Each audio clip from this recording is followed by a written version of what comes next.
Hello दोस्तों, नमस्कार। आज हम कक्षा 9th के लिए गणित विषय का एक चैप्टर है पृष्ठीय क्षेत्रफल एवं आयतन, उसका अध्ययन करेंगे। तो आप थोड़ा ध्यान दीजिएगा इस पर, और मैं समझता हूँ आपके लिए लाभदायक सिद्ध होगा। चलिए तो शुरुआत करते हैं।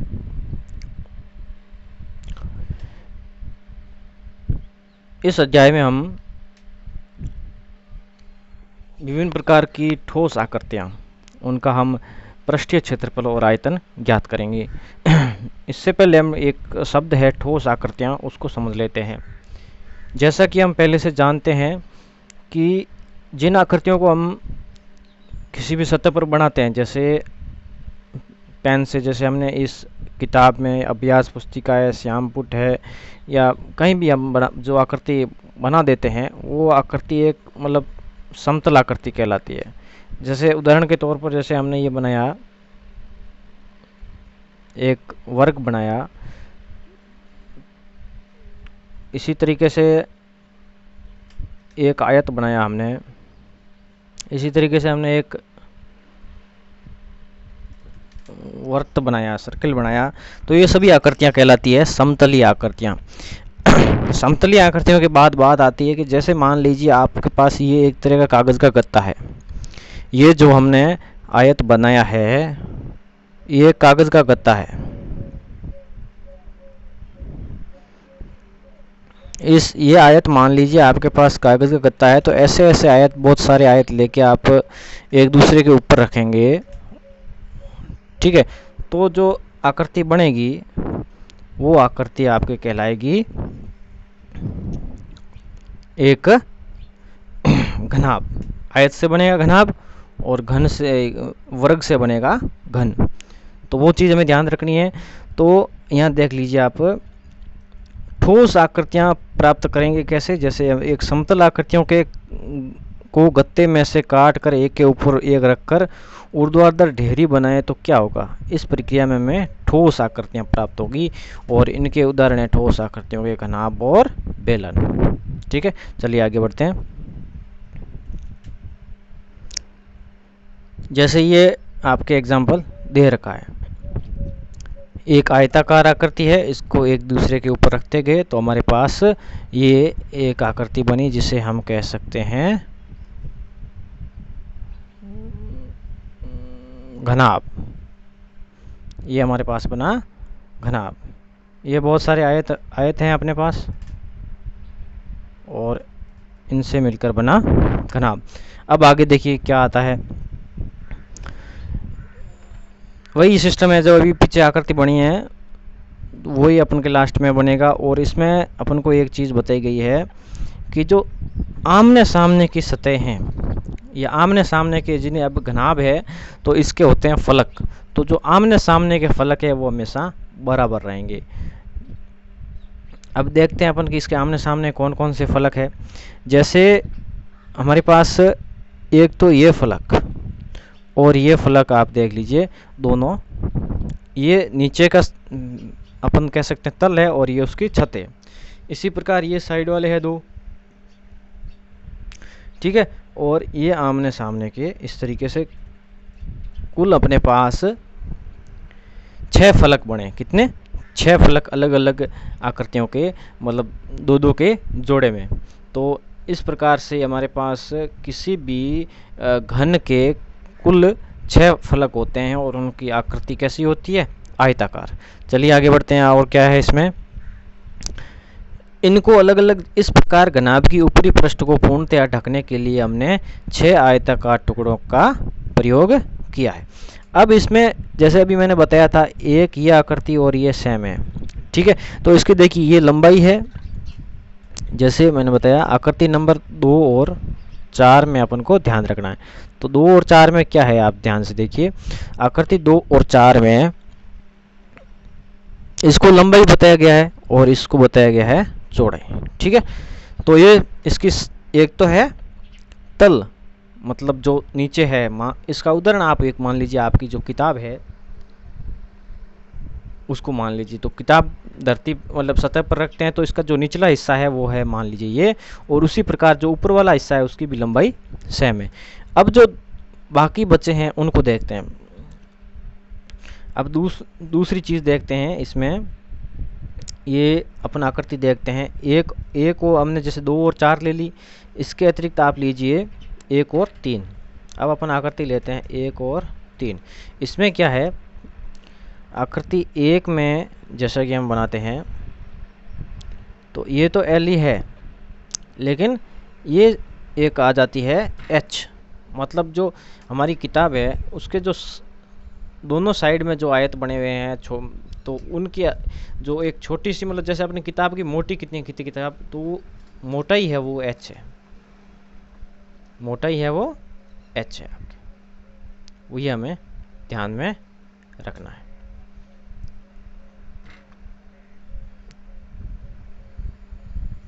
मोटाई और लंबाई तो सेम है ही, ठीक है। और इसी प्रकार आकृति अपने जैसे 1 3 हो गए, 2 4 हो गए, पीछे बची 5 और 6, ये भी साइड के भाग है। तो इस प्रकार कुल मिला के एक घनाभ में कुल 6 आयताकार फलक होते हैं, ठीक है। चलिए आगे बढ़ते हैं। अब इसमें जो चीज़ बताई गई है, उपरोक्त चर्चा ये दर्शाती है कि एक घनाभ की बाहरी पृष्ठ 6 आयतों, वास्तव में वह क्या है, वास्तव में आयताकार क्षेत्रों जो घनाभ के फलक कहलाते हैं से मिलकर बनी है। क्या बनी, एक घनाभ की बाहरी पृष्ठ 6 आयतों से मिलकर बनी है, जिनमें से प्रत्येक का क्षेत्रफल उसकी लंबाई और चौड़ाई का गुणा करके प्राप्त किया जा सकता है। किसी के पास एल और बी का सेट है, किसी के पास बी का और एच का सेट है, और किसी के पास एच और एल का। तो इस तरीके से अपने सारी लंबाइयाँ, मतलब इसका क्षेत्रफल ज्ञात हो जाएगा। अब यदि हम घनाभ की लंबाई l, चौड़ाई b और ऊंचाई h, अभी हम मान के चल ही रहे थे यही चीज़, तो क्या होगा, तो इस जो घनाभ है उसका अलग अलग क्षेत्रफल हमें प्राप्त होगा। जैसे हमने सबसे 1 और 3 को लिया था, 1 और 3, तो इसका 1 और 3 का क्षेत्रफल आप देख लीजिए बराबर है। फिर हमने 2 और 4 को लिया था, इनका भी क्षेत्रफल समान है, और लास्ट में 5 और 6 का लिया था, इनका भी समान है। तो इस तरीके से हमारे पास इसका क्षेत्रफल ये आएगा, देखिए 2 इंटू 2, तो मतलब डबल है सब, इसलिए आगे 2 आ गया, बाकी L B plus B H plus H L है। इस तरीके से जहाँ एल और बी और एच है वो घनाभ के किनारे हैं, ठीक है। ये बात हमारे आ गई समझ में। चलिए इसके बाद आप देख लीजिए कि हम जानते हैं कि जो लंबाई है उसका मात्रक होता है केवल मीटर। जब क्षेत्रफल निकालते हैं तो लंबाई की हमारे पास 2 राशियां मतलब आपस में गुणा होती है। जैसे मान लीजिए हम एक आयत का क्षेत्रफल निकालते हैं तो लंबाई इंटू चौड़ाई होता है, ठीक है। तो इसमें क्या होगा, ये भी लंबाई है तो इसका मात्रक m, और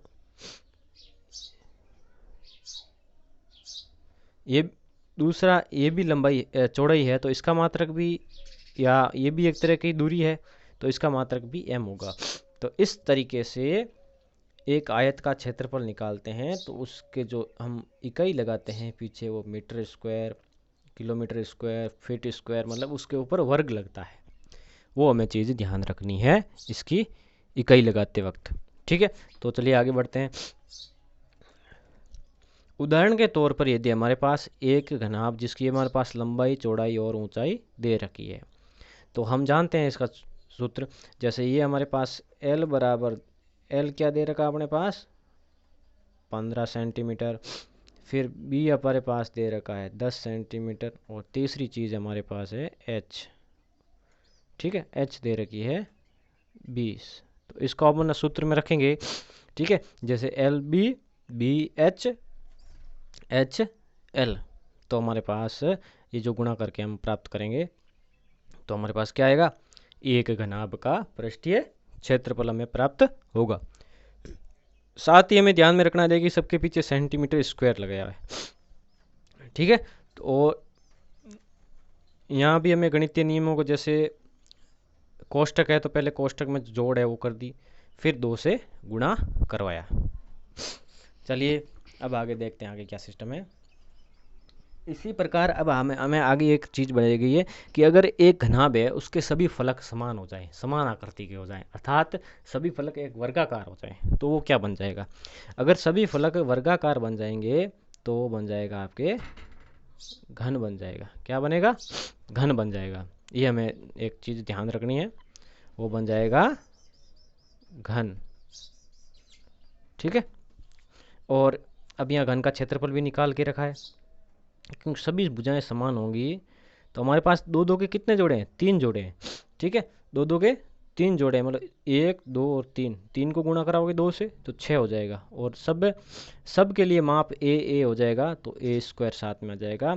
तो इस तरीके से हमारे पास एक घन का क्षेत्रफल 6a स्क्वायर आएगा। ठीक है, जैसा कि हमारे पास जैसे हम जानते हैं कि ये 1 था, फिर 3 सेम था, फिर 2 था, और फिर 4 सेम था, फिर 5 और 6। ये चीज़ अपन को ध्यान रखनी है।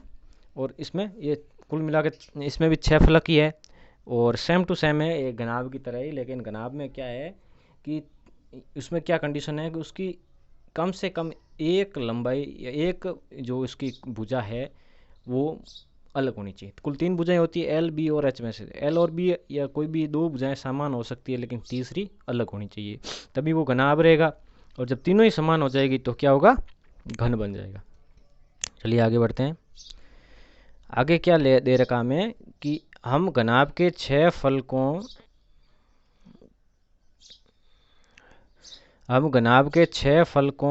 में से केवल 4 फलकों के क्षेत्रफल निचले और ऊपरी फलकों को छोड़कर ज्ञात करें। ऐसी स्थिति में इन चारों फलकों का क्षेत्रफल घनाभ का पार्श्व पृष्ठीय क्षेत्रफल कहलाता है। बहुत महत्वपूर्ण है ये चीज़, आपको ध्यान रखना है। शब्दों में यहाँ तीन टर्म आएगी। एक तो आपके पास आएगी पार्श्व पृष्ठीय, देखिए मैं आपको गुणा कर देता हूँ। दूसरी आएगी आपके पास पृष्ठीय क्षेत्रफल, और तीसरी आएगी संपूर्ण या कुल पृष्ठीय क्षेत्रफल। ठीक है, अब तीनों में क्या क्या अंतर है, ये दोनों तो एक ही है, पृष्ठीय क्षेत्रफल और संपूर्ण पृष्ठीय क्षेत्रफल या कुल पृष्ठीय क्षेत्रफल तो एक ही है पूरे घनाभ का या जो भी घनाभाकार आकृति है उसका। लेकिन पार्श्व पृष्ठीय क्षेत्रफल क्या है, जैसा कि हमने सुना है भाई, हमारे पास मान लो हमारे घर में एक कमरा है, तो वो कमरा या तो आयताकार होगा या वर्गाकार होगा। ठीक है, तो अगर हम उसकी छत को छोड़ दें और उसके आंगन को छोड़ दें और हम बाकी क्या बचेगा, बाकी बचेगा कमरे की चारों दीवारें बचेगी। तो इस पार्श्व पृष्ठीय क्षेत्रफल को हम कमरे की चारों दीवारों का क्षेत्रफल भी कह सकते हैं। क्या कह सकते हैं, कमरे की चारों दीवारों का क्षेत्रफल। अभी इसमें देखिए जो नीचे वाला तल था उसकी हम जानते हैं कि क्षेत्रफल क्या था, L इंटू बी था। तो L इंटू बी हमारे पास नहीं रहेगा, बाकी टर्म इसमें हमारे पास आ जाएगी। अब कैसे आएगी वो अपन को थोड़ा ध्यान से देखना है।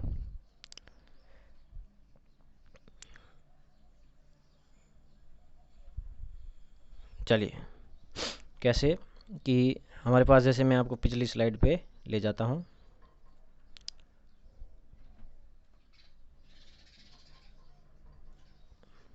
यहाँ देखिए सिर्फ हमें L और B को हटाना है, बाकी ये टर्म सेम रहेगी, बाकी टर्म हमारे पास सेम रहेगी।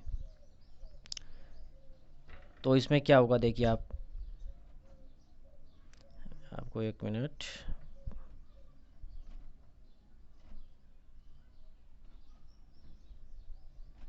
यहाँ आपको क्लियर कर देते हैं इस चीज़ को। चलिए, तो जैसा कि हम देख रहे हैं कि हमारे पास L और B हट गया यहाँ से, तो हमारे पास पीछे बचेगा 2 .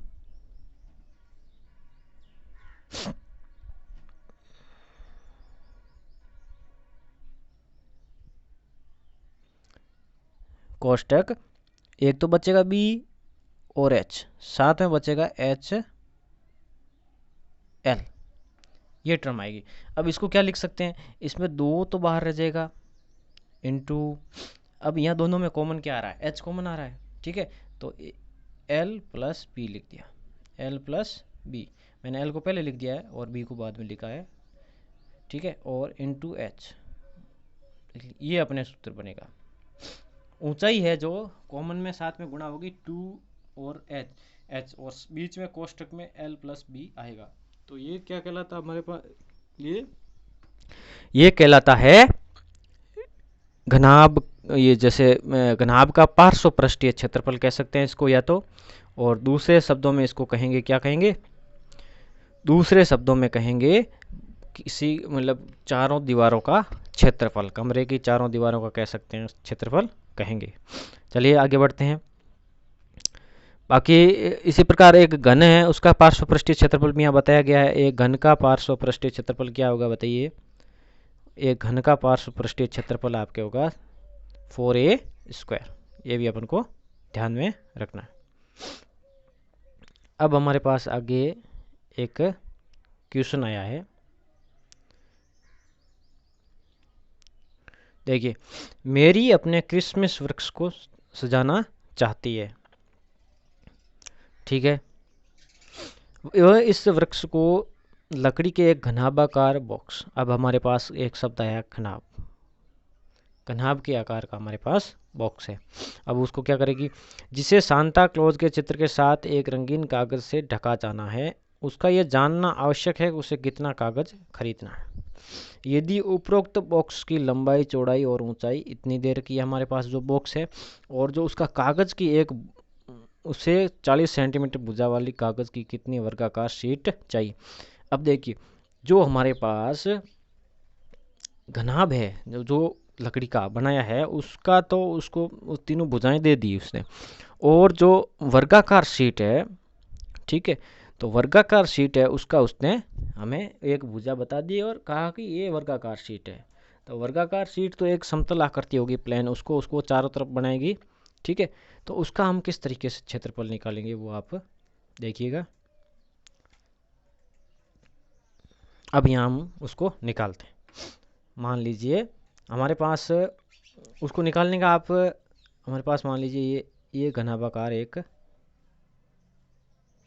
आकृति है, इसके ऊपर उसने कागज लपेटना है। इसका हम मान लीजिए एक आप लकड़ी का बॉक्स है, लकड़ी की पेटी है, उस ऐसा आप सपोज कर लीजिए, ऐसा बॉक्स है, ठीक है। उसके चारों पूरा तब सभी और कागज लपेटना है, तो उसको मतलब ये कागज लपेटते हैं वो आता है क्षेत्रफल के अंतर्गत। क्या किसके अंतर्गत आता है, अब देखो क्षेत्रफल और परिमाप में कुछ अंतर होता है, आयतन वाली बात तो हमारे आगे आएगी भी। तो जैसे मान लीजिए एक खेत है, ठीक है, एक खेत है, उसके लिए हम कहेंगे भी इसका क्षेत्रफल निकालते हैं तो कैसे निकालेंगे, और इसका परिमाप है तो कैसे निकालेंगे। एक किसान इसमें बीज बोता है, पूरे खेत में बीज बोता है, ठीक है। तो ये जो बीज बोने का मतलब उसने एरिया घेरा है, ये उसका क्षेत्रफल कहलाता है। अब उसी प्रकार हम इस पर भी कागज पूरा लपेटेंगे तो ये अब इसका क्षेत्रफल आएगा, ठीक है। अब दूसरा होता है एक परिमाप। परिमाप का मतलब होता है इसके चारों ओर आप घूम जाइए, ठीक है, इसके चारों ओर मतलब किसान बाढ़ करता है, वो परिमाप कहलाता है। मान लीजिए यहाँ से यहाँ तक घुमा, यहाँ से, ये इसका परिमाप हो जाएगा, ठीक है। तो इस चीज़ को अपन को ध्यान रखना है और हम इस क्वेश्चन को करते हैं। तो इसमें इसको करने का तरीका हमें को ये ध्यान रखना है कि जो हमें निकालना क्या है, सारी चीज़ें आपको लिखनी है पूरी की भी। शुरुआत में हमको जो दिया है वो आपको पूरा लिखना है कि क्या क्या बने दिया है, लिखेंगे दिया है, हल लिखेंगे दिया है, जो भी चीज़ें हैं मैं यहाँ नहीं लिखूंगा, आपको दिया है घनाभ की लंबाई, घनाभाकार बॉक्स की लंबाई, चौड़ाई, ऊंचाई, वर्गाकार शीट की लंबाई या उसकी एक भुजा का माप, ठीक है। तो जो कितनी वर्गाकार शीटें चाहिए उसको निकालने के लिए हमें वर्गाकार शीटों की संख्या बराबर ऊपर लिखेंगे घनाभ का घनाभाकार बॉक्स का, घनाभाकार बॉक्स लिख दीजिएगा, का क्षेत्रफल, घनाभाकार बॉक्स का क्षेत्रफल, और बट्टे में लिखेंगे एक वर्गाकार शीट का क्षेत्रफल। ठीक है, ये चीज़ है अपने पास, मतलब कितनी शीटों की आवश्यकता होगी, तो ये जो बराबर होगी वर्गाकार, तो यहाँ लिखेंगे वर्गाकार शीटों की संख्या, वर्गाकार शीटों की संख्या, ये हमारे आ जाएगी। इसको एक पेज और ऐड कर देते हैं अपन। चलिए, तो हमारे पास भुजाएं क्या क्या है देखिए, हम जानते हैं। अब यहाँ घनाभाकार बॉक्स का क्षेत्रफल, तो वहाँ एक सूत्र लिखेंगे, L B plus B H plus H L. बट्टे में लिखेंगे जो ऊंचाई दे, उसकी लंबाई दे रखी है, मान लीजिए ए लिखा है, तो ए इंटू ए लिख देंगे।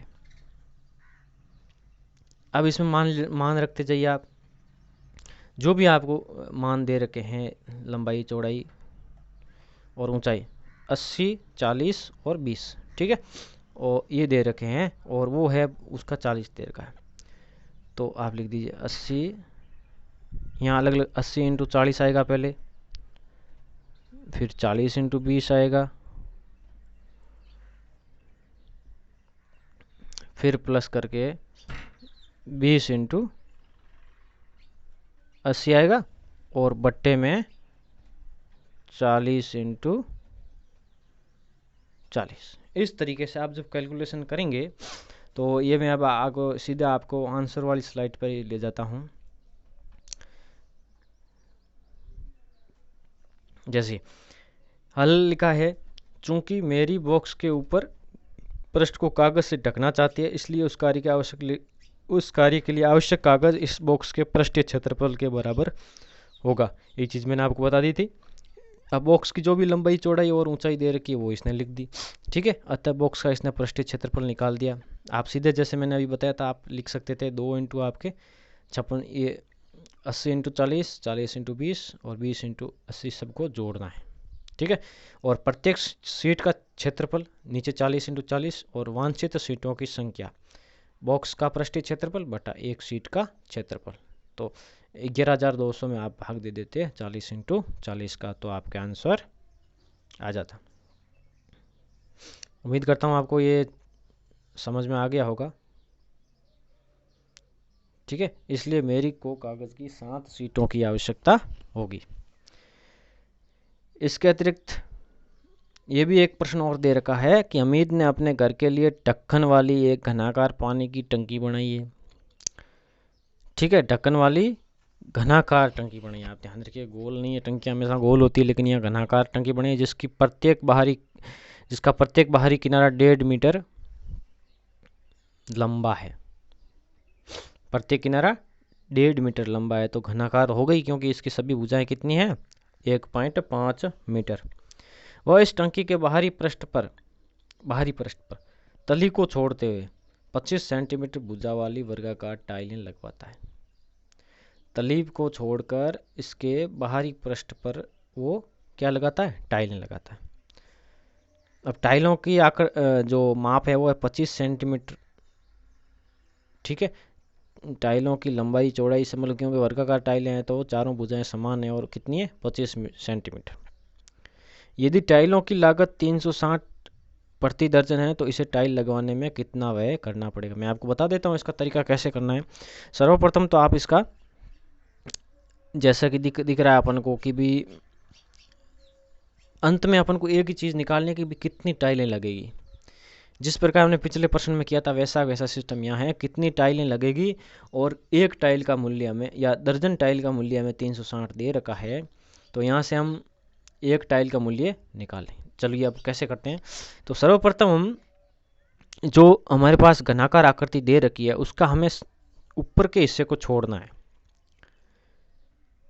ऊपर के हिस्से को, मतलब नहीं सॉरी, तली को छोड़ना है, पृष्ठ की तली को छोड़ना है, और बाकी 5 पृष्ठ है उनका अब उनको क्षेत्रफल निकालना है। तो हम जानते हैं घनाकार जो आकृति होती है उसका संपूर्ण पृष्ठीय क्षेत्रफल होता है 6a²। जैसा कि हमने आपको मैं बता देता हूँ, पिछली स्लाइड हमने पढ़ा था कि घनाकार पृष्ठ का पृष्ठीय क्षेत्रफल होता है 6a²। ठीक है, अब 6a² होता है तो यहाँ अपन को, यहाँ देखिए ऊपर की ये सतह छोड़नी है, मतलब 5 नंबर छोड़ देनी है, तो पीछे कितनी बचेगी, 5 बचेगी। तो पाँचों का कितना हो जाएगा क्षेत्रफल, 5a²। पाँचों का क्षेत्रफल हो जाएगा 5a²। ठीक है, 5a² ये हम निकाल देंगे 5 × 1.5, या फिर अपन इसको मीटर है तो सेंटीमीटर में बदल देंगे, 100 से गुणा करा देंगे या 150 कर देंगे। 1.5 मतलब 1 मीटर में तो 100 सेंटीमीटर और 0.5 में 50, तो इसको सीधा अपन 5 × 150 का वर्ग कर देंगे, तो हमारे पास टंकी का क्षेत्रफल आ जाएगा जहाँ जहाँ हमें टाइलें लगानी है। फिर क्या बचा, फिर एक टाइल का आप क्षेत्रफल निकाल लीजिए। एक टाइल की भुजा का माप कितना है, 25, तो इसका क्षेत्रफल हो जाएगा 25 ×